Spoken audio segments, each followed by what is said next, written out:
Hello student, स्वागत है आपके ही अपने यूट्यूब चैनल सार्थ क्लासेस में। स्टूडेंट, आज की क्लास काफ़ी ज़्यादा इंपॉर्टेंट होने वाला है, क्योंकि आज की क्लास में हम लोग कवर करने वाले हैं कक्षा 10वीं के संस्कृत के मॉड 50+ वीवीआई ऑब्जेक्टिव क्वेश्चन। ये सारे जो ऑब्जेक्टिव क्वेश्चन मैं आप लोगों को बताने वाला हूँ, ये 2025 के बोर्ड संबंधित ऑब्जेक्टिव क्वेश्चन पूछे जाने वाले हैं। तो ये सारे ऑब्जेक्टिव क्वेश्चन आप लोग अच्छी तरह से याद कर लीजिए, और चैनल पे नए हो तो चैनल को सब्सक्राइब कर लीजिए, ताकि सारे सब्जेक्ट का ऑब्जेक्टिव एवं सब्जेक्टिव क्वेश्चन आप लोग हमारे चैनल के माध्यम से देख पाएँ। और वीडियो को लाइक और शेयर कर दीजिएगा। ये सारे ऑब्जेक्टिव क्वेश्चन काफ़ी वीवीआई ऑब्जेक्टिव क्वेश्चन है। ये वही बुक का ऑब्जेक्टिव क्वेश्चन है जिस बुक से बार बार ये सारे क्वेश्चन पूछे जाते हैं, जो कि संस्कृत का है। तो देखिए, आपका पहला यहाँ पे क्वेश्चन रहने वाला है, एशिया महादेश का सबसे बड़ा सेतु कौन है। तो आप लोग याद रखिएगा कि एशिया महादेश का सबसे बड़ा सेतु गांधी सेतु है।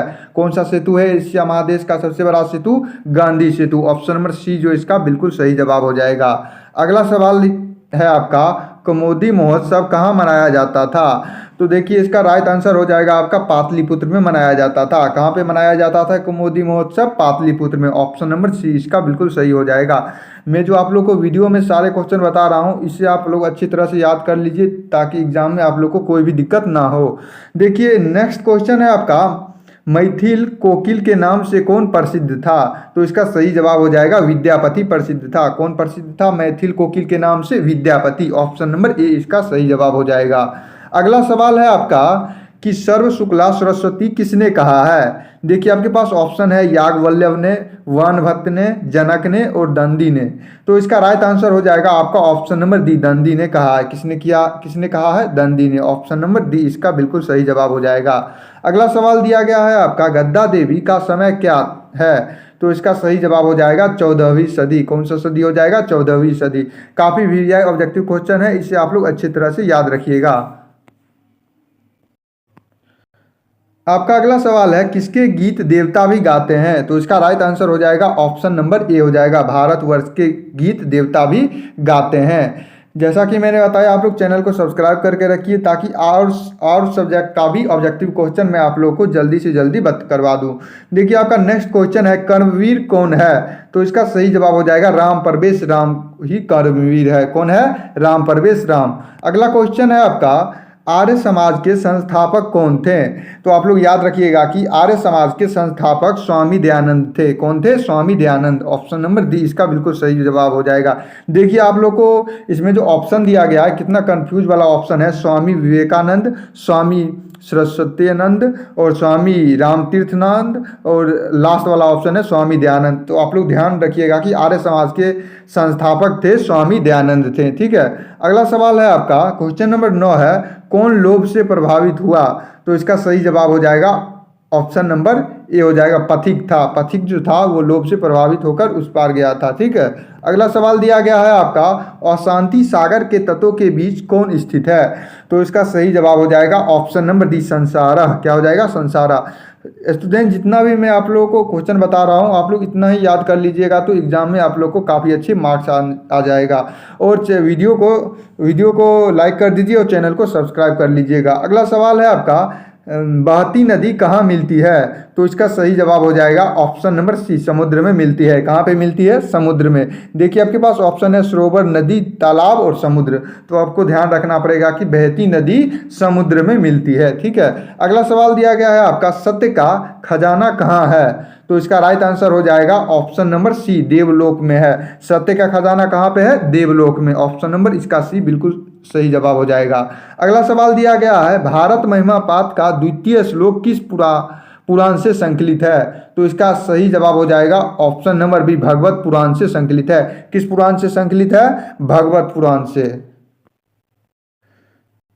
अगला क्वेश्चन देखते हैं, पुराण के रचनाकार कौन है। तो आप लोग याद रखिएगा कि पुराण के रचनाकार महर्षि वाल्मीकि जी हैं। कौन है? महर्षि Valmiki ji. Option number B इसका सही जवाब हो जाएगा।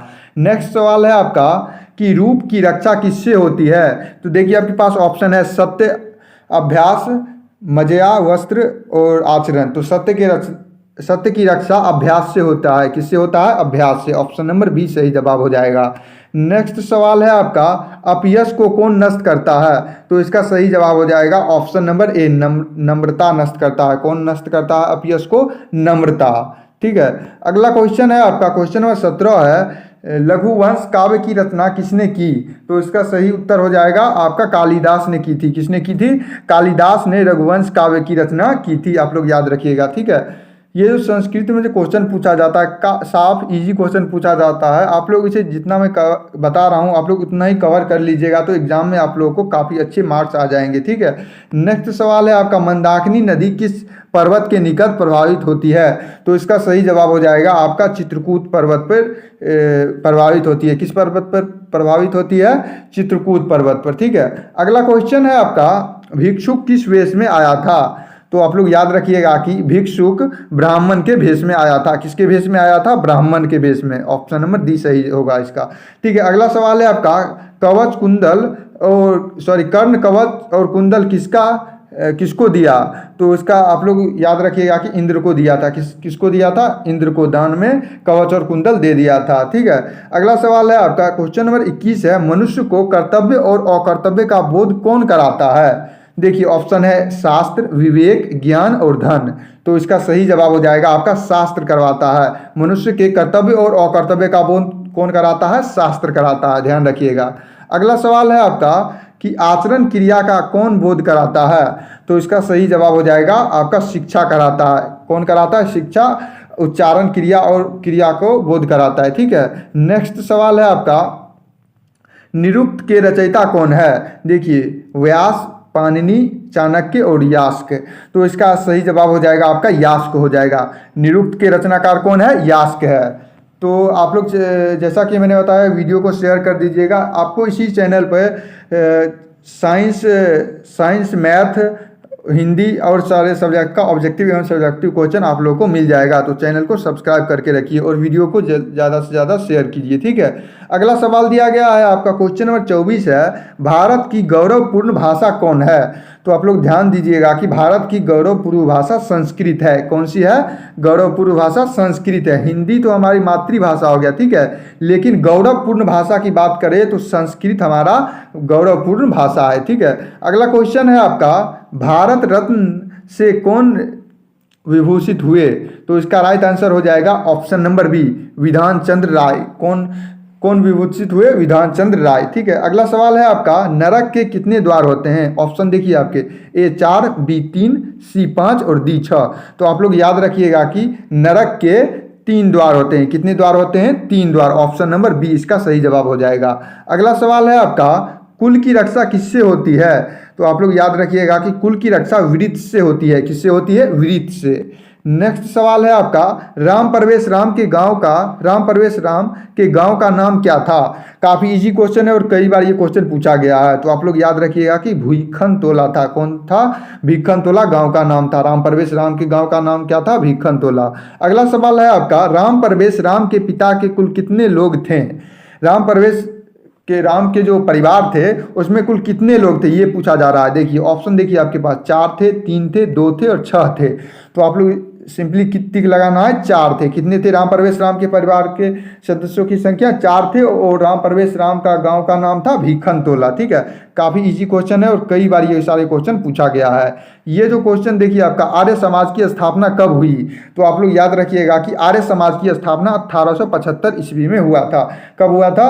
1875 ईस्वी में आर्य समाज की स्थापना हुई। नेक्स्ट सवाल है आपका, राजन शब्द प्रथमा बहुवचन का रूप क्या है? संस्कृत व्याकरण का ये शब्द है, तो इसका सही जवाब हो जाएगा आपका राजना। क्या हो जाएगा? राजना। ऑप्शन नंबर सी जो इसका हो जाएगा बिल्कुल सही जवाब हो जाएगा। अगले सवाल की ओर आगे बढ़ते हैं। तो अगला सवाल है आपका, मुने किस विभक्ति का रूप है? तो चतुर्थ विभक्ति का रूप है। मुने किस विभक्ति का रूप है? चतुर्थ विभक्ति का। आप लोग याद रखिएगा। नेक्स्ट सवाल है आपका, तस्मात् किस शब्द का रूप है? तो यत समास का रूप है। किस शब्द का रूप है? यत का रूप है, ठीक है। अगला सवाल दिया गया है आपका क्वेश्चन नंबर 34 है, नदीम शब्द में मूल रूप क्या है? नदीम शब्द है, इसमें मूल रूप क्या है ये पूछा जा रहा है। तो इसका सही जवाब हो जाएगा नदी। क्या हो जाएगा? नदी इसमें मूल रूप है, ठीक है। अगला सवाल है आपका क्वेश्चन नंबर 35 है, पाषाणिति का मूल धातु क्या है? तो इसका राइट आंसर हो जाएगा ऑप्शन नंबर बी, दृश्य हो जाएगा। क्या हो जाएगा? दृश्य। याद रखिएगा ये सारे संस्कृत व्याकरण का क्वेश्चन है। संस्कृत व्याकरण से भी काफ़ी ज़्यादा ऑब्जेक्टिव रहता है, तो आप लोग इसे मिस नहीं कीजिएगा, ठीक है। अगला सवाल दिया गया आपका, आप्यास्मी किस लकार का रूप है?